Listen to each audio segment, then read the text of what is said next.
Welcome to Dishing Up Nutrition Ask a Nutritionist podcast, brought to you by Nutritional Weight and Wellness. We are thrilled to be celebrating 20 years on air discussing the connection between what you eat and how you feel while sharing practical, real life solutions for healthier living through balanced nutrition. We really want to thank you for all of your support and listenership throughout the years. But let's get started on today's episode. And I will be answering a nutrition question that we've received from one of our Dishing Up Nutrition listeners. And the question today is eating for Hashimoto's. I understand gluten-free is important. However, how do you gain weight? It can be tricky to keep good weight on and eat enough of a nutrient-dense, low-carb, or no-grain diet. Suggestions. I think this is a great question about how to gain weight, and I want to apply this to anybody that has the goal of gaining weight. And this individual sounds like she's already eating a lot of real food. She's gluten-free, which eliminates a lot of processed things if she's eating naturally occurring gluten-free food. But again, I want to broaden this question to anybody who has the goal of gaining weight. So often people are told if they want to gain weight just to increase calories, whether it be eating ice cream or waffles or whatever it might be. And of course, these foods are going to help you gain weight, but it's not necessarily healthy weight that you're gaining from eating these foods. And then you're putting your body at risk by eating these high sugar, highly processed foods. This can cause an increase in body fat and possibly an increase in visceral fat, which is the fat around your organs in your midsection.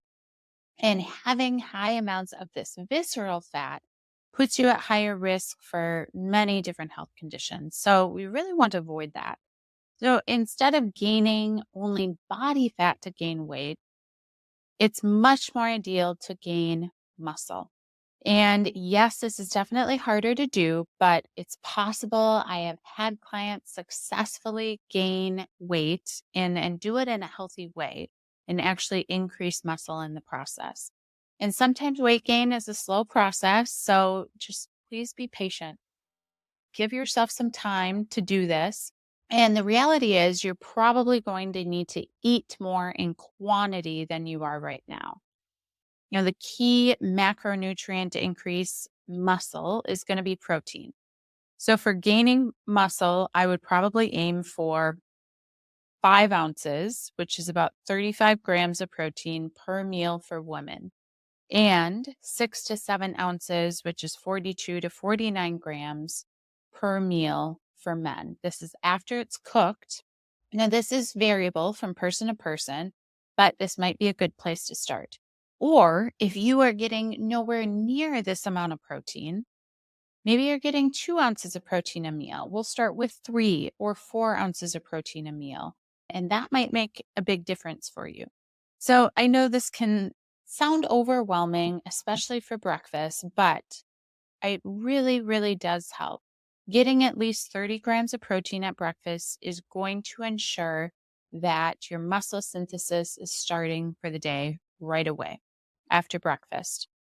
And if you're struggling to get your protein in at breakfast, maybe you eat your breakfast, which could include some sort of eggs. Adding additional egg whites can be a good way to increase the protein without having it feel as filling, or adding some high quality turkey or chicken breakfast sausage, or maybe think outside of the box and do just leftovers for breakfast. And that sometimes can be an easier way to increase your protein intake at that time of day. Brandy has some other great ideas on how to get your protein on another Ask a Nutritionist. How to Get More Protein is what that one is entitled. And then I also did another Ask a Nutritionist, and the topic was all about breakfast ideas. So that one would also give you some other ideas. Along with the protein, you want to make sure you're getting that healthy fat every single time you eat. This would be like a tablespoon of coconut oil, olive oil, avocado oil, butter, and that would be per meal or snack. Or half an avocado, quarter cup of nuts, 14 green olives. Those would all be great, healthy fats. And this listener particularly mentioned eating low carb. And since I don't know what this listener is eating specifically, it's hard to know how many carbohydrates that means. But it's possible that maybe you might need to increase your carbohydrates. And this can be a delicate balance. Of course, we don't want to get too many carbohydrates because that can increase inflammation and glucose. But for some individuals, getting too low of carbohydrates is not a good thing either. I would start with a half a cup of concentrated carbohydrate or starchy carbohydrate every time you eat. That would be like potato, winter squash, sweet potato, beans, lentils, if tolerated. And for those that tolerate some grains like quinoa or wild rice, those would all be options. And I mentioned this earlier, but chances are to gain weight, you're probably going to need to eat more than you are currently. And I think a really easy way to do that is to add a smoothie in your day. And maybe that could be a great afternoon snack. It's easy to pack a ton of nutrients into a smoothie.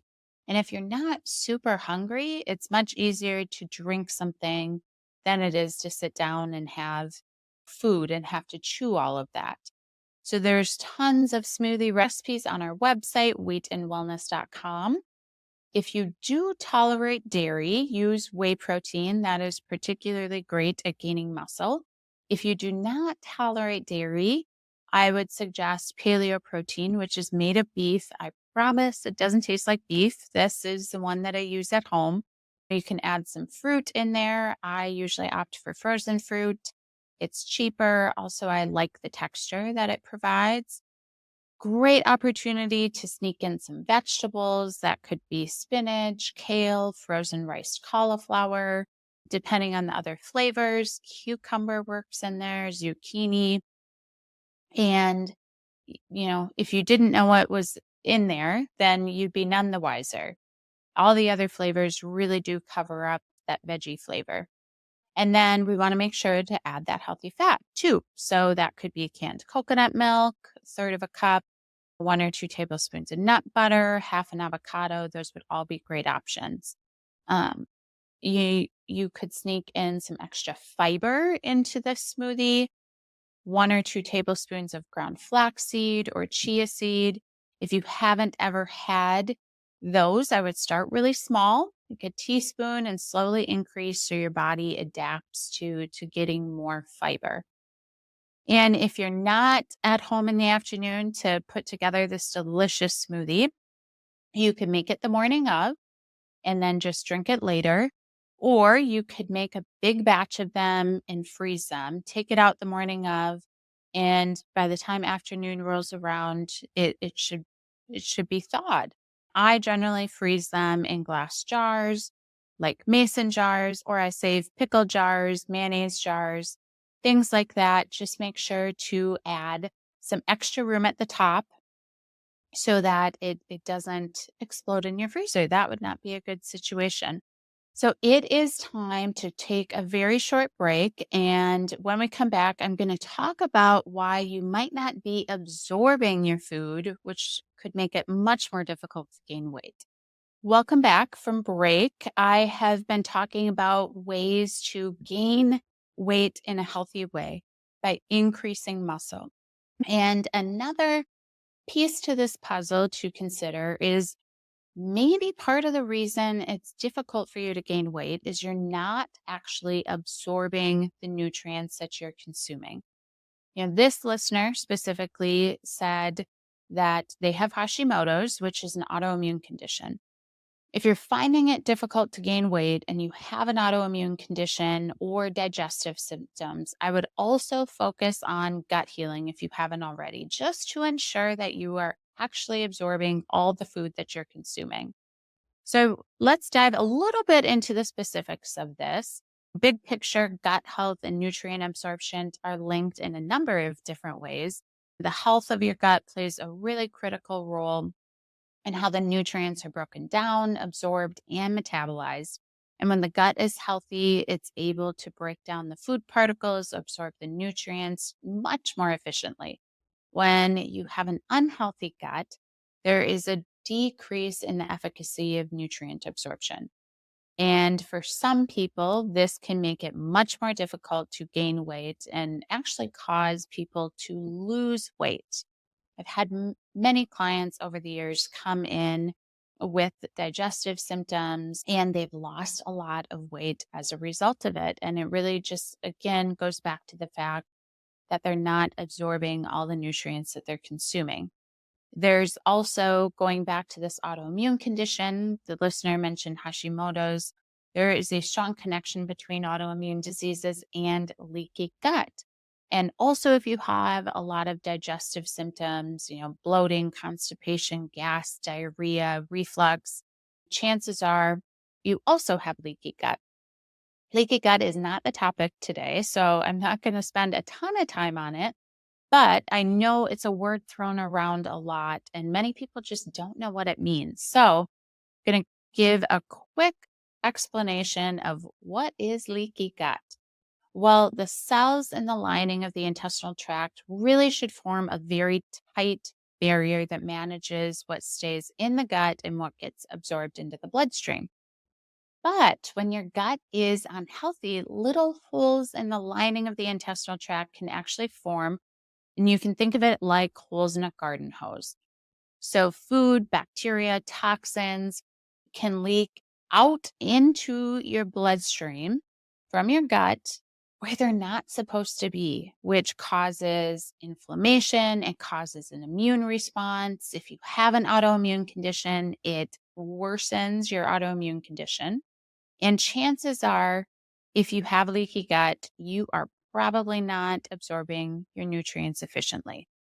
Again, since this is not the main topic of our show, here are just some high level key points to consider to heal your gut.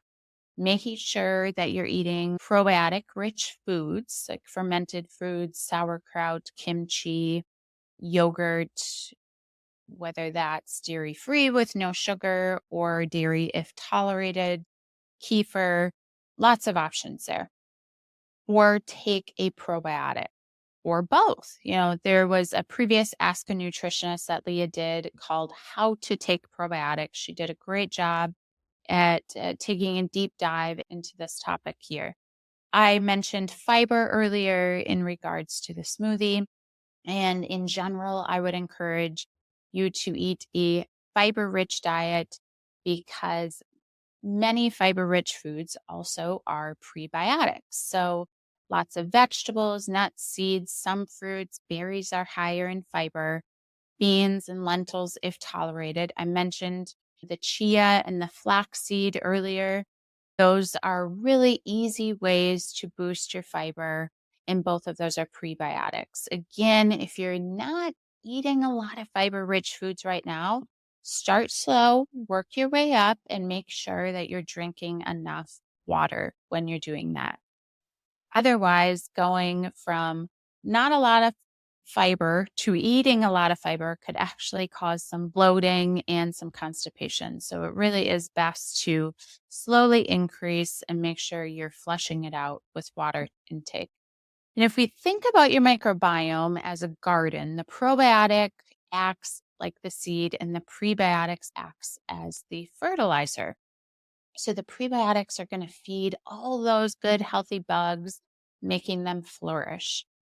The other key point to consider when healing your gut is to eliminate foods that you're sensitive to. Top culprits are going to be gluten and dairy. For some people, it's not just gluten, but it is all grains. This can be really difficult to figure out on your own. And so, working with a nutritionist can be really helpful to determine what foods you might be sensitive to, and then overall, how to heal your gut, how to gain weight, all of that. In summary, focus on increasing muscle to gain weight. This is going to be a much healthier approach for your longevity.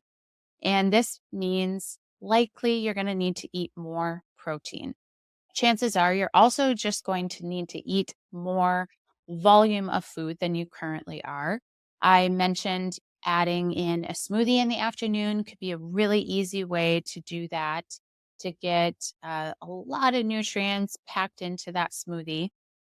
And then consider the fact that maybe your gut health is poor and you aren't absorbing all the nutrients, making it difficult to gain weight. I mentioned that I've had clients in the past that have lost weight due to poor gut health, and I've seen them heal their gut and gain weight in a healthy way. And as I mentioned earlier, in general, I've seen clients be able to gain weight in a healthy way. So it is possible. But if you have tried all of this or you're just feeling overwhelmed, not sure where to start, I highly recommend making an appointment. We are here for you to guide you along the way and make an individualized plan for you. Visit our website, weightandwellness.com, to schedule an appointment or give us a call, 651 699 3438. And I just want to thank you so much for listening to Dishing Up Nutrition's Ask a Nutritionist. And if you found this episode helpful, please be sure to leave us a rating review on your favorite podcast app so we can help even more people discover the connection between what they eat and how they feel. And if you have a nutrition question that you would like us to answer, we invite you to join our private Dishing Up Nutrition Facebook community by searching Dishing Up Nutrition on Facebook. Once you're a member of our community, we invite you to join the conversation and share your questions with us. Or another new option is you can call us at 952-641-5233, and you can leave your question in our Dishing Up Nutrition voicemail box. So either way, please don't be shy. If you have a question, just let us know, and we really look forward to hearing from you. Thank you so much for joining me today.